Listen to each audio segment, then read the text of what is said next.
আমার কাছে মনে হয়েছে যে দুটি জায়গায় আমাদের ব্যাপক ত্রুটির কারণে সড়ক দুর্ঘটনা নিয়ন্ত্রণ করা যাচ্ছে না।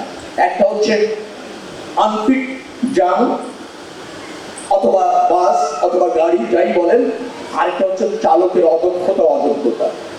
আমাদের দেশে প্রতি বছর সড়ক দুর্ঘটনায় মারা যাচ্ছে প্রায় 4,500-এর মতো মানুষ। এটা আমাদের রাষ্ট্রের ব্যর্থতা, আমরা তা নিয়ন্ত্রণ করতে পারিনি, কিন্তু পারতে আমাদের হবে। সেই জন্যই সরকার, সেই জন্যই আমাদের দায়িত্ব পালন এবং চেষ্টা। মালিক সমিতির সাইফুল ভাই ভালো কথা বলেছেন, কিন্তু কথাটা এখানে না বলে বাস মালিকদের ডেকে যদি এইভাবে বলেন ভালো হয়। কথাটা এখানে না বলে ড্রাইভার যারা আছে তাদেরকে প্রশিক্ষণ দিয়ে তাদেরকে এভাবে বললে ভালো হয়, জনগণকে ভালো না বলে।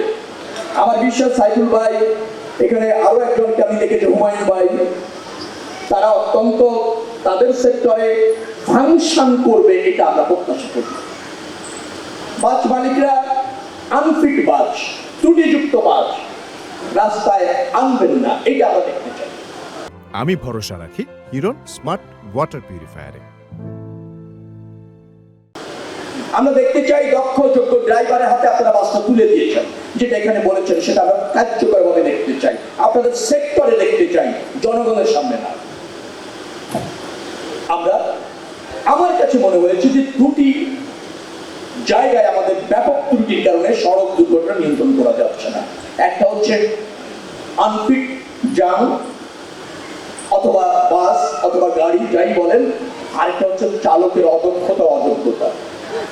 জনগণের সচেতনতার কিছু অভাব আছে, অস্বীকার করছি না।